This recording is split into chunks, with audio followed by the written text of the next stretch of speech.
Hi, my name is Kat Fitzon. I'm a tax manager here at Lane Gorman Truebit, and I wanted to share some really cool insights that we have in the M&D world.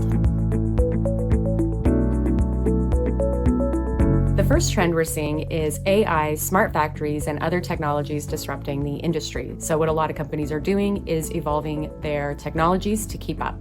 The second trend we're seeing is the worker shortage brought on from the pandemic. What we see companies doing now is having more competitive benefits packages, as well as teaching them new skills and adapting their workforce to meet the demands of the industry. The third trend we're seeing is companies shifting from just evaluating their financial performance to looking at their environmental, social, and governance impact.